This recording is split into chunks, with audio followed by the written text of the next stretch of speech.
ওই কাবার পাশে যে লোকগুলি আছে তাদের সাথে আমার হৃদয়টাকে মিলিয়ে দাও, তাদের সাথে আমার মনটাকে মিলিয়ে দাও।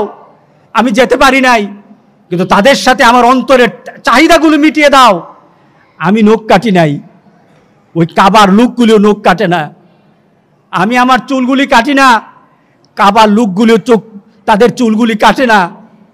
কাবার লোকগুলি লাব্বাইক আল্লাহুম্মা লাব্বাইক বলে। আমি আমার এলাকা থেকে বলতে থাকি আল্লাহু আকবার, আল্লাহু আকবার, লা ইলাহা ইল্লাল্লাহ, আল্লাহু আকবার, ওয়ালিল্লাহিল হামদ। আমি নামাজের পরে বলি, নামাজের বাইরে বলি, ঘরে বলি, হাট বাজারে বলি।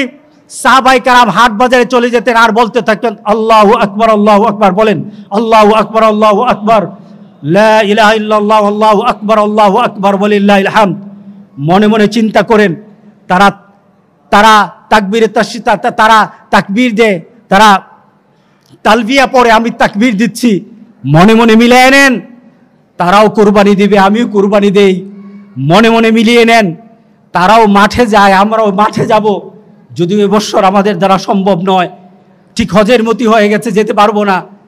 তবু তাদের সাথে আমি মিলিয়ে বলি, আমরা মিলিয়ে বলবো, মাবুদ আরাফাতের ময়দানে তোমার বান্দাকে নাকি তুমি একটাও খালি ফিরাও না, সবাইকে মাফ করে দাও। ঈদের দিন আমাদেরকে তুমি এইভাবে মাফ করে দিও গো মাবুদ, তুমি মেহেরবানি করে মাফ করে দিও। এভাবে আবেগ নিয়ে চলুন। এর আবাদত দিয়ে আমরা গোটা জীবনের আবাদতের একটা বিশাল বিশাল একটা আমরা খাজানা বানিয়ে নেই, একটা আমাদের আবাদতের একটা বিশাল একটা পাওনা বানিয়ে নেই, একটা ভালো একটা অ্যাকাউন্ট বানিয়ে নেই। আল্লাহ যেন সবাইকে তৌফিক দান করে। সবাই আল্লাহুম্মা আমিন। তাকবীর পড়ব, রাজি আছি তো সবাই? তাকবীর কি?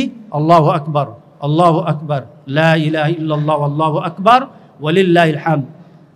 এটা ওয়াজিব হবে 9 তারিখ থেকে। 9 তারিখ ফজর নামাজের পর থেকে 13 তারিখ আসর পর্যন্ত সবাই ফরজ নামাজের পরে পড়তে হবে। আর এখন থেকে পড়া সুন্নাহ। আল্লাহ আমাদের সবাইকে তৌফিক দান করুক, কবুল